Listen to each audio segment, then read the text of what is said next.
ಹಂಚಿಕೆ ಆರೋಪದಲ್ಲಿ ಪ್ರೀತಂ ಗೌಡ ವಿರುದ್ಧ ಎಫ್ಐಆರ್.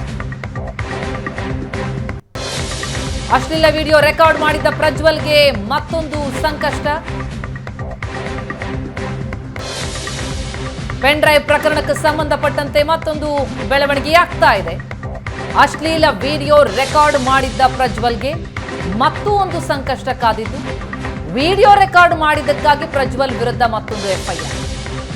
ಜೊತೆಗೆ ಪೆನ್ ಡ್ರೈವ್ ಹಂಚಿಕೆಯ ಆರೋಪದಡಿ ಮಾಜಿ ಶಾಸಕ ಪ್ರೀತಂ ಗೌಡ ವಿರುದ್ಧವೂ ಕೂಡ ಎಫ್ಐಆರ್ ಆಗಿದೆ.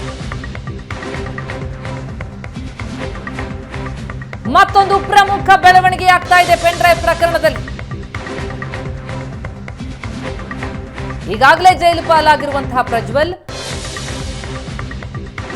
ಲೈಂಗಿಕ ದೌರ್ಜನ್ಯದ ಆರೋಪದಡಿ ಜೈಲಲ್ಲಿದ್ದಾರೆ. ಇದರ ಬೆನ್ನಲ್ಲೇ ಅಶ್ಲೀಲ ವಿಡಿಯೋ ರೆಕಾರ್ಡ್ ಮಾಡಿದ್ದಕ್ಕಾಗಿ ಪ್ರಜ್ವಲ್ ವಿರುದ್ಧ ಮತ್ತೂ ಒಂದು ಎಫ್ಐಆರ್ ಆಗಿದೆ.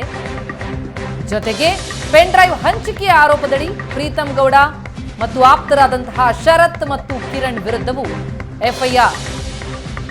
ಕೋರ್ಟ್ಗೆ ಎಫ್ಐಆರ್ ಪ್ರತಿಯನ್ನ ಎಸ್ಐಟಿ ಸೈಬರ್ ಟೀಮ್ ಕೊಟ್ಟಿದೆ.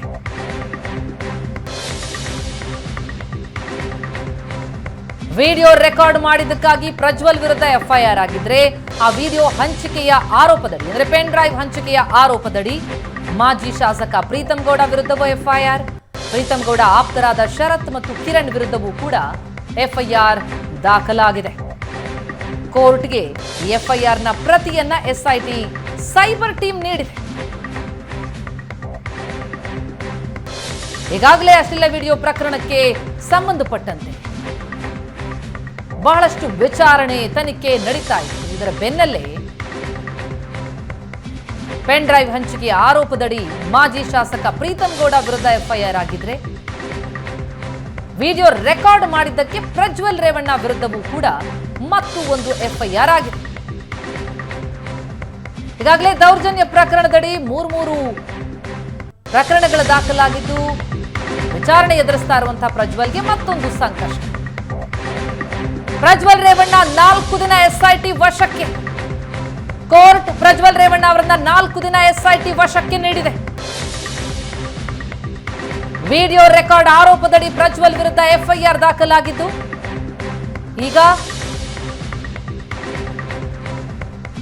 4 ದಿನ ಎಸ್ಐಟಿ ವಶಕ್ಕೆ ಕೋರ್ಟ್ ಕೊಟ್ಟಿದೆ. ಜೂನ್ 29ರವರೆಗೆ ಪ್ರಜ್ವಲ್ ರೇವಣ್ಣ ಎಸ್ಐಟಿ ಕಸ್ಟಡಿಗೆ.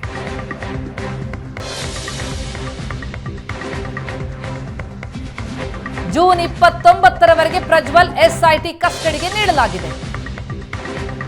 ದೌರ್ಜನ್ಯದ ಪ್ರಕರಣದಡಿ ಈಗ ಆಲ್ರೆಡಿ ಪ್ರಕರಣ ದಾಖಲಾಗಿತ್ತು, ವಿಚಾರಣೆ ಎದುರಿಸ್ತಾ ಇದ್ರು. ಅದರ ಬೆನ್ನಲ್ಲೇ ವಿಡಿಯೋ ರೆಕಾರ್ಡ್ ಆರೋಪದಡಿ ಎಫ್ಐಆರ್ ಆಗಿ ಈಗ 4 ದಿನಗಳ ಕಾಲ ಎಸ್ಐಟಿ ವಶಕ್ಕೆ ಕೋರ್ಟ್ ಕೊಟ್ಟಿದೆ.